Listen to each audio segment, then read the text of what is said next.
as you can see, if the judiciary was a company, the people from this region would have 70% shares.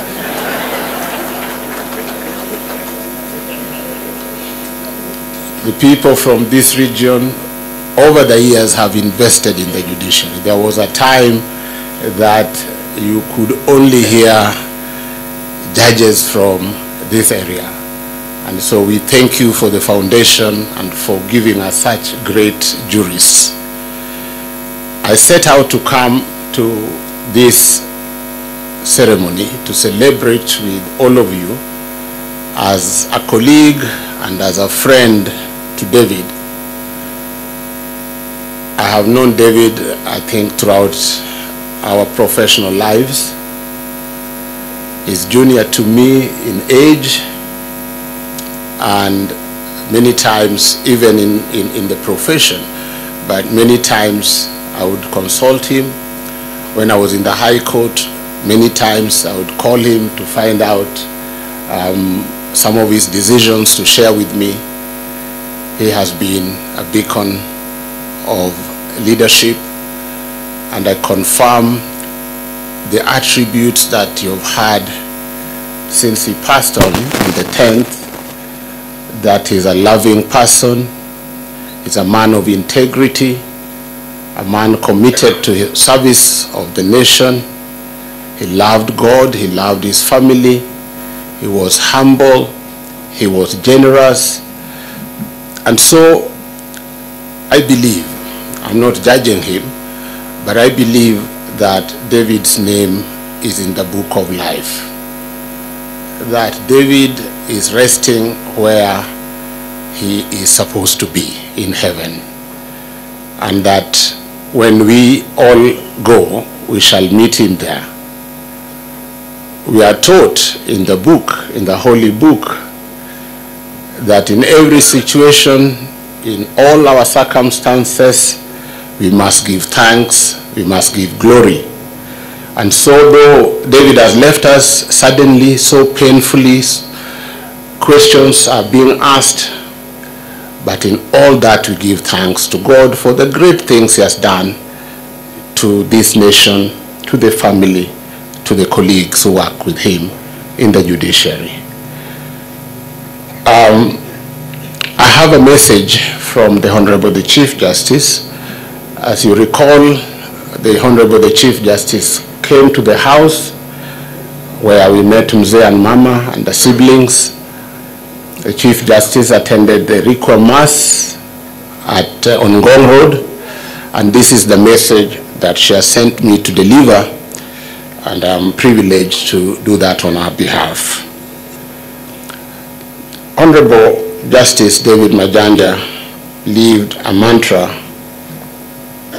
by a mantra you will find pinned on his X, formerly Twitter handle, Kenyan Jurist. And in that handle, he writes, "Law is my life, justice is blood," end quotes. This mantra epitomized his distinguished career as a legal practitioner, his years of service as a judge of the High Court, and his tenure as a commissioner of the Judicial Service Commission. It reflects his commitment to upholding the rule of law and ensure the fair administration of justice. He dedicated his life to those principles, applying the law impartially to ensure equal justice for all. Honorable Mr. Justice Majanja made significant contributions to the administration of justice and the development of our jurisprudence. Among his numerous landmark decisions, two stand out for their emphasis on access to justice and the rule of law. In the case of Kenya Bus Services Limited and another versus Minister for Transport and two others, decided in the year 2012, Mr. Justice Majanja held that the mandatory 30 days notice of intention to sue the government violated the right of access to justice and constituted an unjustified limitation in a democratic society. He memorably ruled that, and I quote, "By incorporating the right of access to justice, the Constitution requires us to look beyond the dry letter of the law. The right of access to justice is a reaction and a protection against legal formalism and dogmatism, where the state is at the front, left, and center of the citizen's life. The law should not impose hurdles on accountability of the government through the courts," end quotes. In the case of Samora Engineering Limited versus Kenya Revenue Authority, again in 2012, Mr. Justice Majanja acknowledged the new dawn of a rule of law-based state and society brought by the 2010 Constitution. He notably observed, and I quote, "By placing the values of rule of law, good governance, transparency, and accountability at the center of the Constitution, we must now embrace the culture of justification, which requires that every official act must find its place and locus in the law and underpinning in the Constitution," end quotes. Mr. Justice Majanja was a diligent and hardworking judge.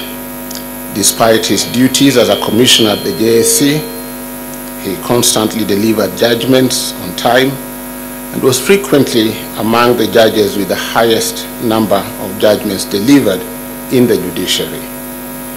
At the JSC, he played a pivotal role in developing various policies and programs.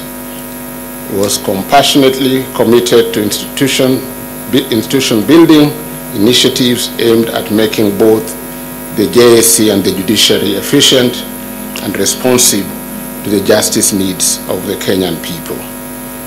As an active member of the community, Mr. Justice Majanja gave back wholeheartedly.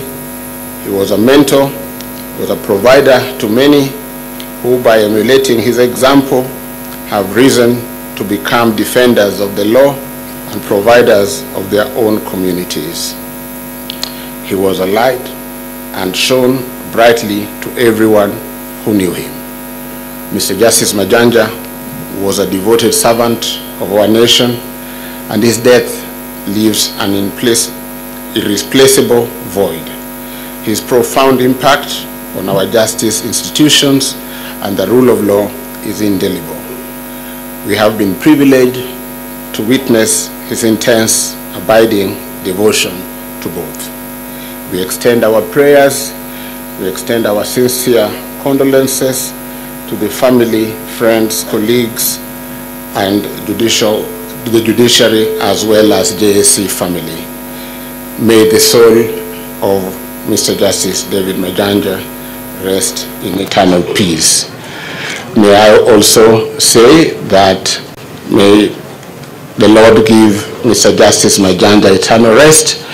I know he's in the right place, in a place where there's no pain, where there's no death, where there's no taxation. May he rest in peace.